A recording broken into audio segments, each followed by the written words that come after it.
बोलना चाहिए ना। अन्ना से सॉरी। अबे हवा आने दे, चल हट।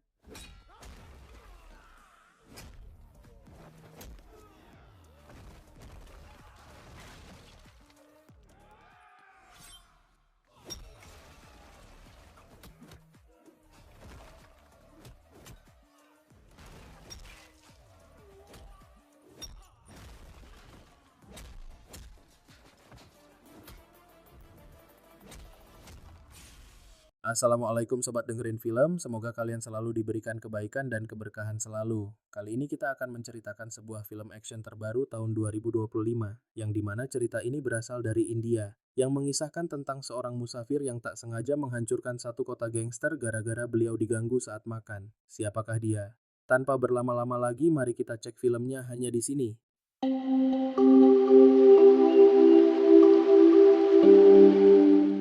Bisa dimulai di Sri Lanka pada tahun 2009, di mana pada saat itu pasukan Tentara Nasional Sri Lanka berhasil menggulung kelompok teroris pemberontak yang bernama JTF atau Jaffna Tiger Force. Dalam upaya membasmi kelompok ini hingga ke akar-akarnya, tentara Sri Lanka melakukan penyisiran ke dalam hutan. Dibantu warga desa setempat, mereka mencari senjata yang kemungkinan masih ditinggalkan oleh JTF di hutan itu. Selama berhari-hari mereka menggali di beberapa titik yang dicurigai tersimpan senjata atau harta JTF.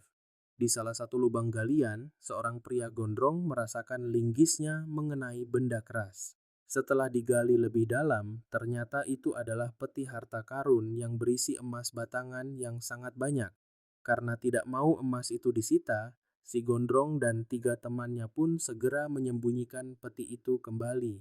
Namun, ada tentara yang curiga dengan gerak-gerik mereka, hingga kemudian si gondrong juga menghabisi semua tentara di sana secara membabi buta. Singkat cerita, mereka berempat berhasil membawa peti itu dan melarikan diri memakai kapal.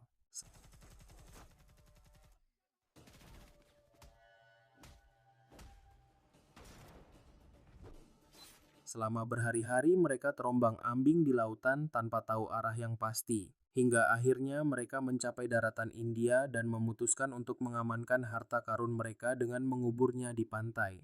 Saat hendak lari, tiba-tiba mereka dihadang oleh patroli polisi India. Dan karena terlihat mencurigakan, mereka pun langsung digiring ke kantor polisi. Seorang inspektur bernama Mustak lantas menginterogasi mereka. Namun tidak ada satupun yang mau berbicara, karena itu mereka dianggap sebagai teroris yang masuk ke India secara ilegal. Si gondrong lantas mengeluarkan satu batangan emas untuk menyogok polisi, tapi si polisi korup itu mengatakan kalau hanya sebatang, maka hanya satu orang yang bisa bebas. Alhasil mereka berempat mengeluarkan emas mereka masing-masing. Usai disuap dengan banyak emas, Mustak akhirnya membebaskan mereka. Bahkan Mustak akan mengurus KTP mereka agar bisa tinggal di India tanpa masalah. Dan ketika ditanya siapa nama mereka, si gondrong pun menjawab kalau namanya adalah siapakah dia, bagaimana sosoknya, nanti kalian akan tahu. 16 tahun kemudian, Presiden Vasundara menerima sebuah paket misterius yang dikirim dari desa Motupalli, Andhra Pradesh. Saat paket itu dibuka, di dalamnya terdapat 10 jempol manusia yang telah dipotong beserta sebuah surat. Surat itu ditulis oleh seorang anak bernama Divi. Dalam suratnya, Divi menjelaskan bahwa jempol-jempol itu milik kakaknya dan warga desa yang lain. Divi juga mengadu kalau mereka sudah tidak tahu harus kemana lagi meminta pertolongan. Desa mereka telah diambil paksa oleh keluarga yang dikenal sangat bengis dan tak berperi kemanusiaan. Divi berharap Bu Presiden bisa membantu mereka. Jika tidak, mungkin Bu Presiden akan menerima paket kepala warga desa. Setelah membaca surat itu, Bu Presiden tampak sangat marah. Dia segera memerintahkan Satya Murti, ENCBI terbaiknya untuk menyelidiki apa yang terjadi di desa Motupalli. Tanpa membuang waktu, Satya langsung bergegas menuju Andhra Pradesh.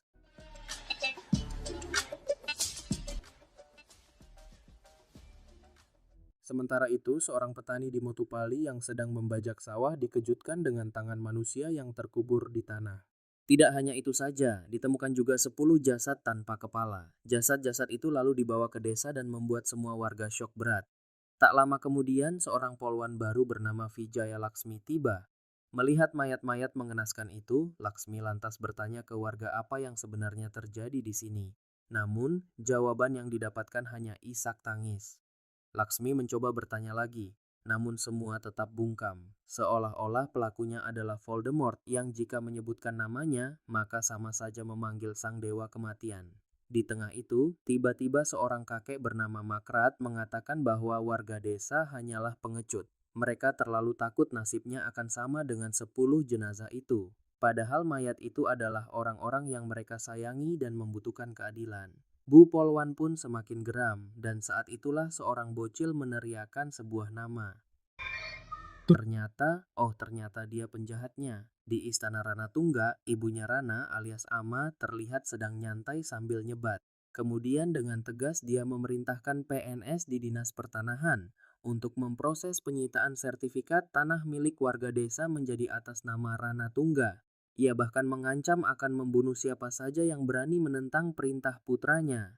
Sementara itu, Inspektur Laksmi dan rekan-rekan dalam perjalanan menuju rumah Rana Tungga. Tapi dia dan rombongannya tiba-tiba disuruh putar balik oleh Kapolres Sunil Kumar. Karena berurusan dengan Rana Tungga berarti menyerahkan nyawa ke malaikat maut. Namun Laksmi yang baru dipromosikan tetap meneruskan perjalanannya. Di tengah kebun tebu, tiba-tiba seorang polisi turun dan menghentikan iring-iringan mobil polisi lainnya. Semua polisi laki-laki yang bermental tempe pun tidak ada yang berani lanjut ke rumah Rana Tunggak. Hanya Laksmi dan beberapa polwan yang bertekad untuk terus melanjutkan penggerbekan. Singkat cerita, mereka pun tiba di istana Rana Tungga dan menghajar semua penjaga di sana. Ama yang melihat penyerangan itu seketika ngomel-ngomel. Kemudian terdengar suara teriakan dari dalam dan muncullah istri Rana yang bernama Barati. Dengan sopan dan lemah lembut, Barati meminta maaf atas tindakan anak buah beserta ibu mertuanya yang tidak sopan terhadap tamu. Barati lalu mempersilakan Laksmi CS untuk masuk. Dan begitu mereka berada di dalam, Laksmi langsung menuntut untuk melihat Rana Tungga. Namun Barati malah terus-terusan membacot yang membuat kesabaran Laksmi akhirnya habis. Lalu tiba-tiba sikap Barati langsung berubah 180 derajat. Ia menyuruh anak buahnya untuk melucuti pakaian polwan-polwan itu. Mereka juga diperbolehkan mengerjai para polwan untuk memuaskan nafsu biadab mereka. Setelah semua pakaian polwan dilucuti, mereka lalu disekap di gudang belakang. Di situ Barati berkata dengan lembut tapi menusuk bahwa sampai detik ini tidak ada yang berani menyentuh suaminya. Karena Rana Tungga adalah dewa kematian. Siapapun yang berani melawannya, maka nasib mereka akan berakhir tragis. Di tempat lain terlihat seorang pria berjalan dengan sangat percaya diri bak artis Bollywood di sebuah festival. Dia adalah Jaat, seorang pengembara yang lagi traveling keliling India. Ceritanya, Jaat naik kereta menuju Chennai. Namun sampai di daerah Andhra Pradesh, keretanya mogok dan butuh 1 hari untuk perbaikannya. Dan karena lapar, Jaat lalu memutuskan untuk makan di ward milik Simbok. Di sana Jaat menunjukkan sikap ramah dan sangat sopan kepada Simbok warung. Simbok pun bertanya-tanya karena dia tidak pernah melihat Jaat sebelumnya. Tak lama kemudian, beberapa preman sayur datang ke warung itu dan menyenggol makanan Jaat hingga terjatuh. Selain sudah mengganggu 3 hal yang tidak boleh diganggu dalam hidup, yaitu jangan ganggu orang yang sedang makan, orang yang sedang tidur atau istirahat, dan orang yang sedang beribadah. Mereka juga dengan seenaknya mengambil semua dagangan yang ada, termasuk samsu, sampo, dan kerupuk. Jaat yang merasa tidak nyaman dengan perlakuan enggak berakhlak itu lantas dengan sopan sambil tetap tersenyum ramah mencoba meminta salah satu jamet yang diketahui bernama Suhas ini untuk meminta maaf. Bukannya menyadari kesalahan, si jamet malah nyolot dan menghina Jaat. Dia juga memperingatkan Jaat agar tidak macam-macam sama mereka kalau masih sayang nyawa. Maka dari itu, Jaat lalu menegaskan kalau dia cuma butuh permintaan maaf, tapi lagi-lagi para preman itu malah menyerangnya. Mereka kira dia adalah musafir biasa, tak disangka-sangka, Jaat bisa melibas Suhas CS hanya dengan tangan kosong. Warungnya Simbok pun jadi kacau balau.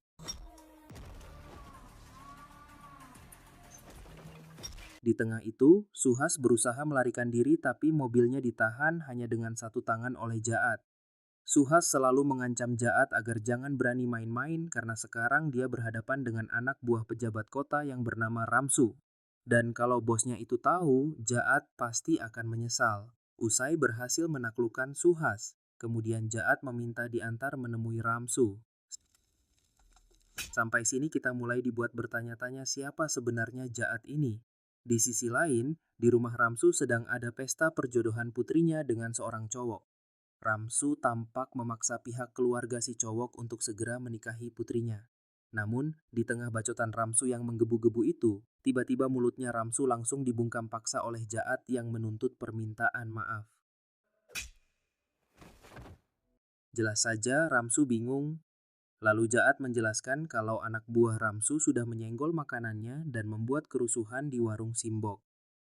Dan sebagai bos, Ramsu harusnya bisa mengajari anak buahnya soal sopan santun. Bosnya digaplok Jaat. Anak buah Ramsu pun tak tinggal diam dan keributan pun pecah.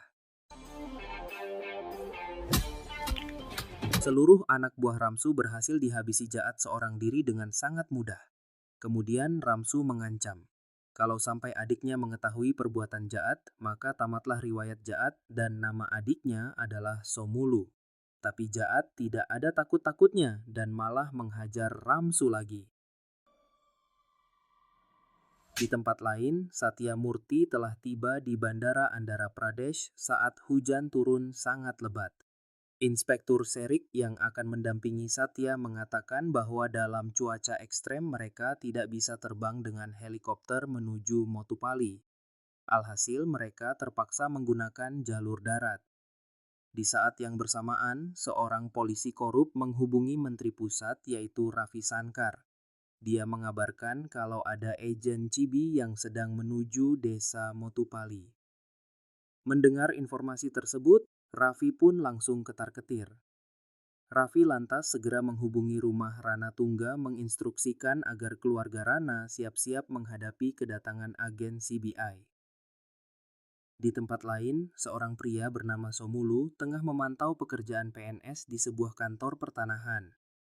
Para PNS itu dipaksa kerja rodi untuk memproses pemindahan sertifikat tanah warga desa ke atas nama Rana Tungga. Saat suasana sedang mencekam, sebuah ponsel berbunyi dan Samidi menyuruh pemilik ponsel untuk mengangkat teleponnya. Rupanya telepon itu berasal dari anak kakek tua yang mengingatkan supaya ayahnya tidak terlambat minum obat asam urat. Tapi Samidi yang benggis malah memerintahkan si kakek untuk meminum semua obatnya. Sementara, Ramsu dibawa paksa oleh Jaat untuk menemui adiknya yaitu si Samidi. Tiba di depan kantor pertanahan Jaat yang mendengar suara aneh dari dalam pun segera bertindak. Dengan santuy sambil nyebat, Jaat memasuki kantor itu untuk mencari Samidi. Tapi tiba-tiba usai menumbangkan salah satu anggota Samidi, Jaat lalu menyuruh Samidi untuk meminta maaf kepadanya. Tapi kemudian Jaat ditendang dari belakang dan dengan songongnya Samidi menolak meminta maaf. Dia bahkan mengatakan bahwa Jaat salah memilih lawan. Namun Samidi terlalu meremehkan Jaat yang ternyata berhasil mengobrak-abrik mereka semua dengan sangat enteng. Setelah suasana kembali tenang, Samidi lalu memberi ancaman yang lebih besar lagi. Dia berkata, kalau sampai kakaknya tahu tentang ini, Jaat pasti akan mati karena kakaknya adalah Rana Tungga.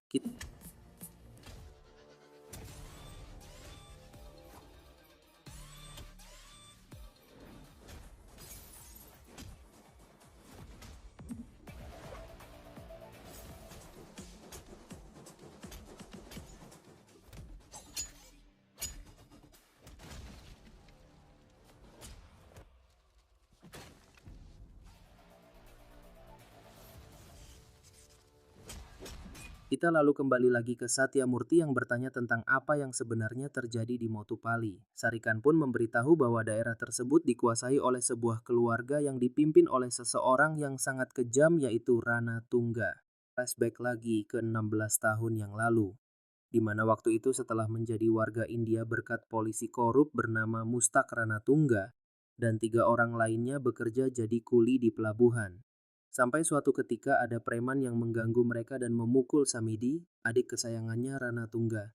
Dan besoknya Rana Tungga CS langsung mendatangi si bos preman yang lagi di rumahnya.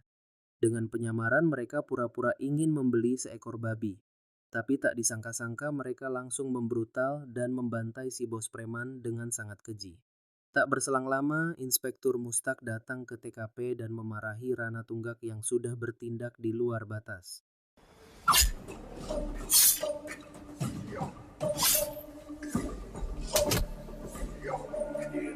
Dan saat polisi korup itu lagi ceramah, tiba-tiba sambil menenteng kelapa mustak, Rana Tungga keliling kampung untuk memberi ultimatum bahwa siapa saja yang menentang mereka akan bernasib sama seperti mustak.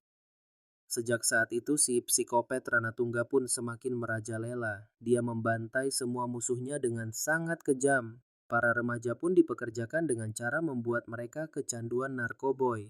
Lambat laun geng Ranungga menjadi kekuatan yang sangat ditakuti di Motupali. Setelah membangun kerajaannya, Rana Tungga lantas mengajak keluarganya untuk tinggal di Andhra Pradesh. Dan selama 16 tahun ini tidak ada yang berani membantah perintah Rana Tunggak. Bahkan polisi pun takut menyentuhnya. Di sisi lain, Jaat telah tiba di istana Rana Tungga untuk meminta pertanggungjawaban atas makanannya. Sambil membawa samidi, Jaat langsung meminta Rana Tungga untuk keluar. Setelah beberapa waktu dengan penuh wibawa, Rana Tungga pun akhirnya muncul. Rana lantas menanyakan mengapa Jaat berbuat onar di istananya. Lagi-lagi Jaat menjelaskan dari mulai Suhas menyenggol makanannya, lalu Suhas menyebut nama Ramsu. Tapi Ramsu malah menyebut nama Samidi. Hingga akhirnya Samidi menyebut nama Rana Tungga. Mendengar itu, Rana Tungga pun langsung menghampiri Jaat. Sekilas dia terlihat seperti akan marah besar. Tapi ternyata justru Samidi yang digampar dan disalahkan Rana Tungga karena tidak mau meminta maaf. Rana juga berkata bahwa dia adalah puncak dari semua yang ada di sini.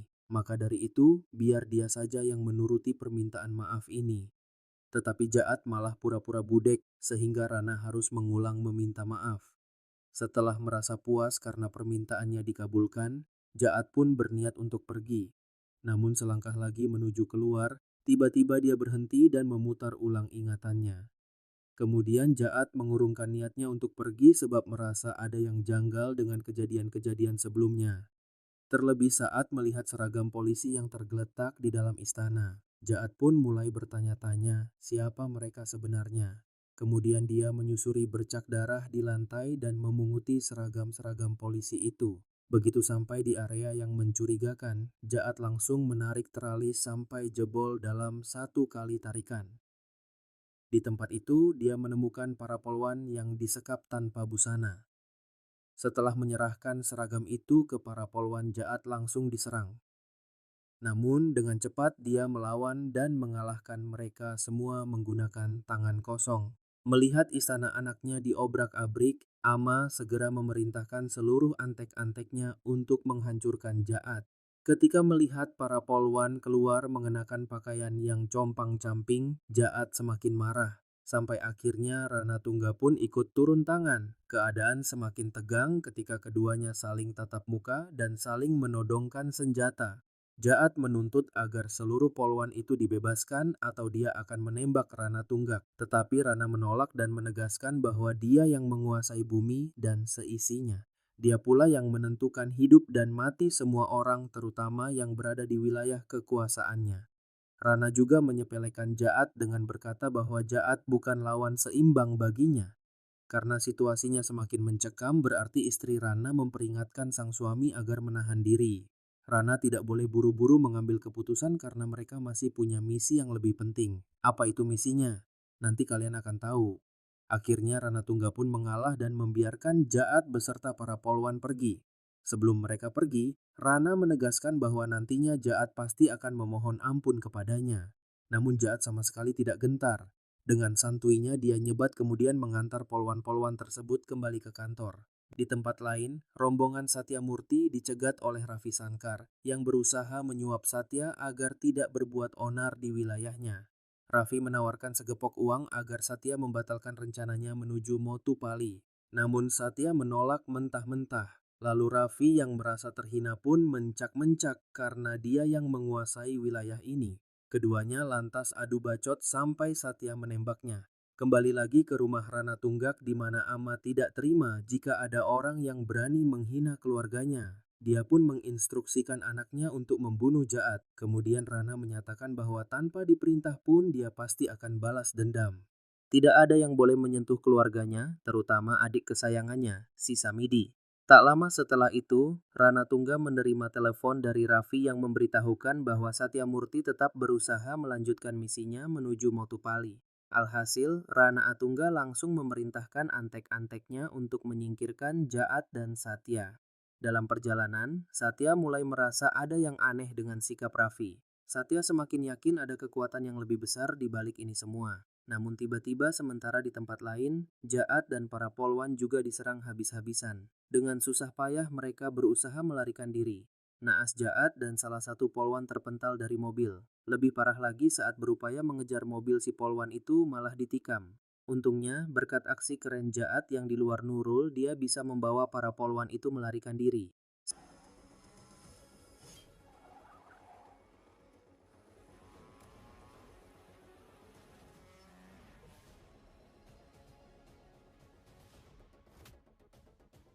Sementara itu, tak disangka-sangka Satya Murti ternyata masih hidup.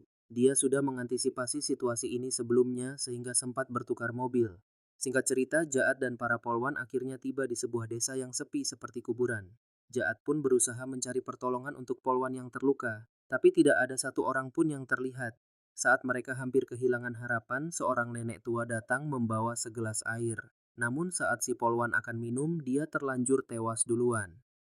Tak lama setelah itu, Laksmi mendapat telepon dari Rana Tungga.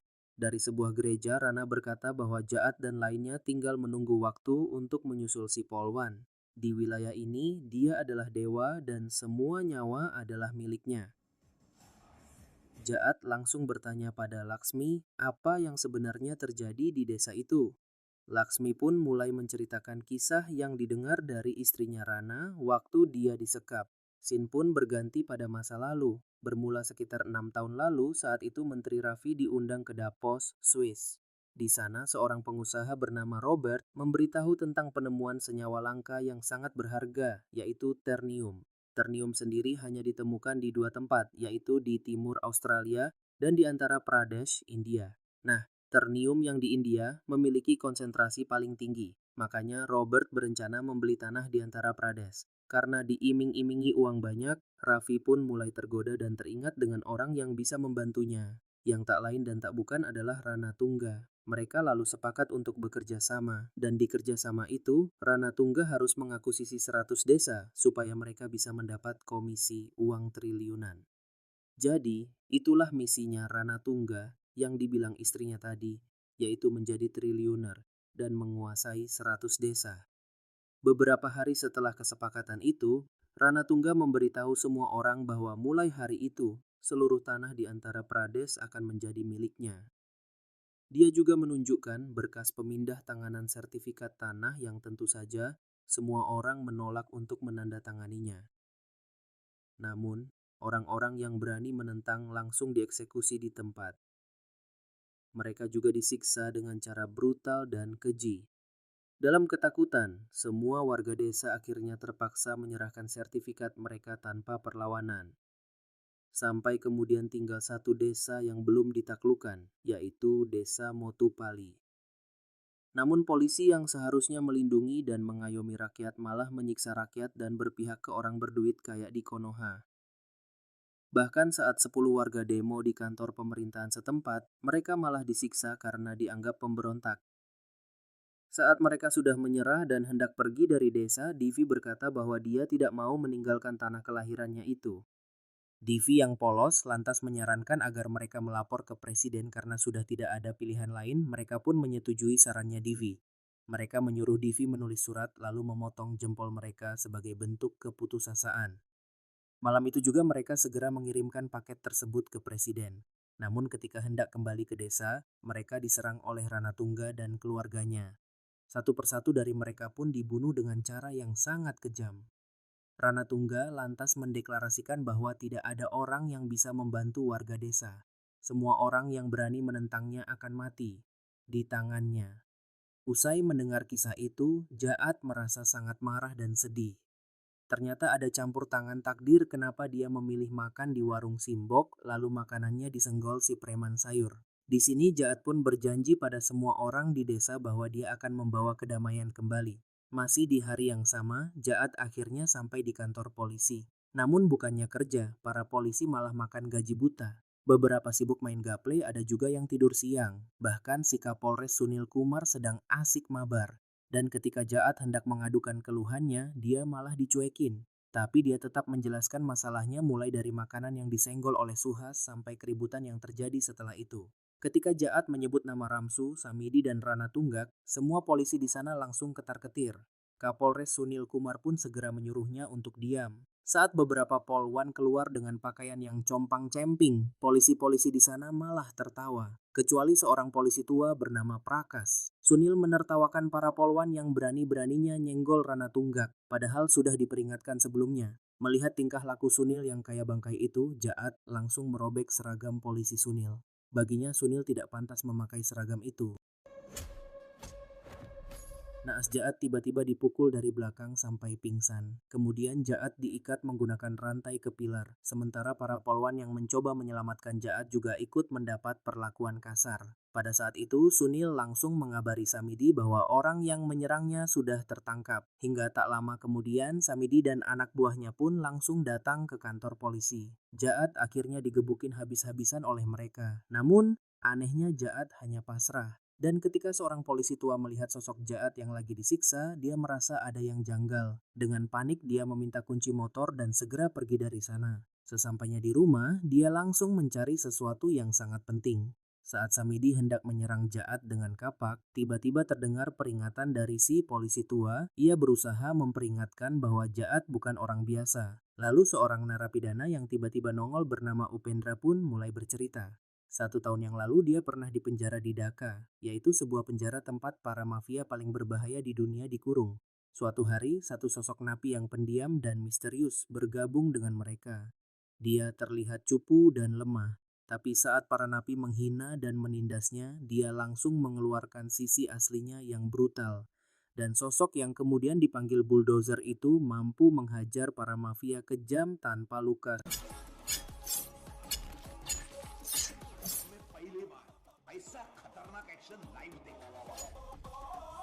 Mendengar cerita itu, Samidi justru semakin marah, tidak peduli siapa dia, yang pasti Jaat harus mati hari ini.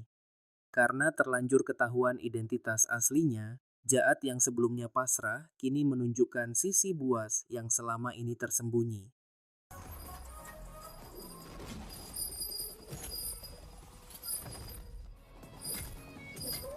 Dengan sangat cepat, Jaat menghancurkan semua orang yang ada di depannya, tak memberi kesempatan musuhnya untuk bertahan. Akhirnya Samidi dan para pengikutnya pun dibabat habis oleh Jaat.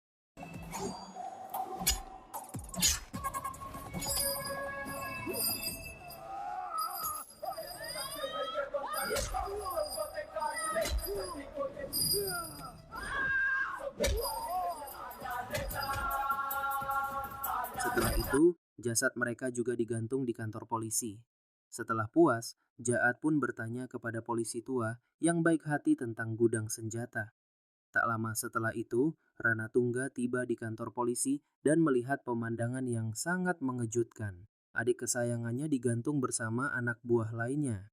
Lalu Jaat menelepon Rana Tunggak dan memberitahu bahwa itu baru salam perkenalan darinya. Rana tidak perlu repot-repot mencarinya karena Jaatlah yang akan mencari Rana Tungga. Kembali ke Surya Murti yang enggak sampai-sampai ke Motupali. Di sini Surya diberitahu oleh kantor pusat CBI bahwa ternyata Rana Tungga yang selama ini dia kejar adalah seorang yang sangat berbahaya. Nama aslinya adalah Motubel Karikalan, mantan jenderal pasukan JTF yang dulu dikira sudah mati. Tapi ternyata dia berhasil kabur ke India. Mendengar itu, Surya pun merasa Rana Tungga bukanlah musuh biasa. Karena itu dia meminta bantuan TNI alias Tentara Nasional India untuk mendapatkan pasukan khusus guna menangkap Rana Tungga.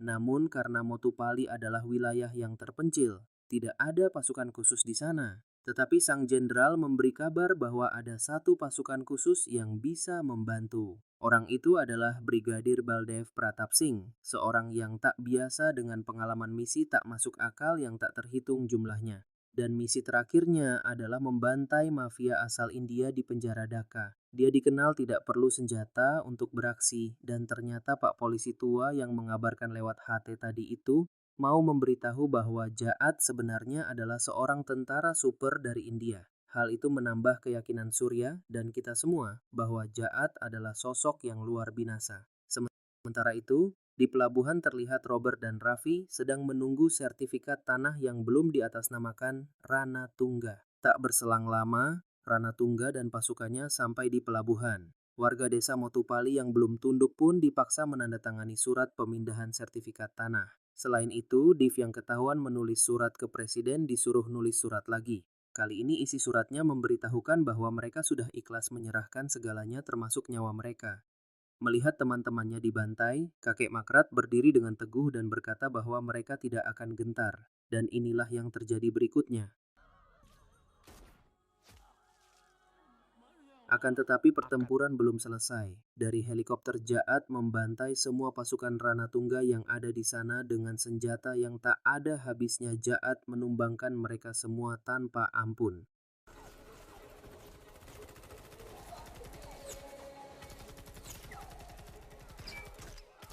Ketika Jaat hampir menembak Ranatungga, Divi malah disandra tidak mau membuat anak kecil yang tak berdosa menjadi korban. Jaat pun memilih menyerah.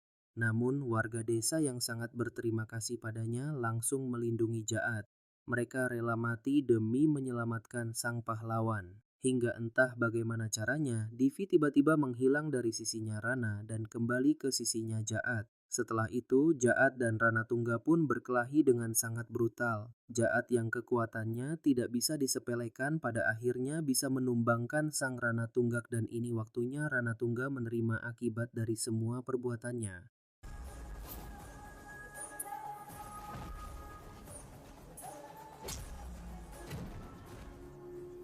घंटे में खत्म कर दिया।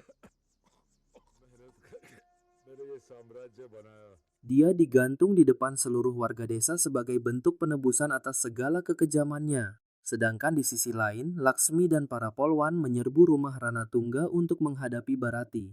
Merasa terpojok, Barati pun memilih untuk ketemu dengan malaikat maut daripada menyerah pada pihak berwajib.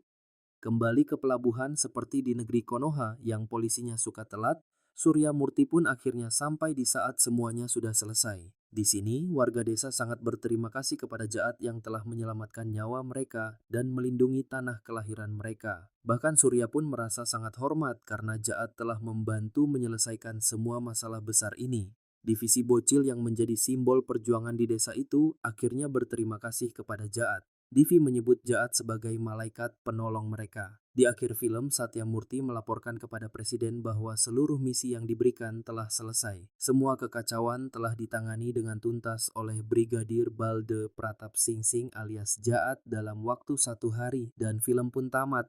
Dari film ini kita belajar bagaimana kita sadar terkadang hukum harus diperjuangkan agar berubah, bukan tinggal diam saja.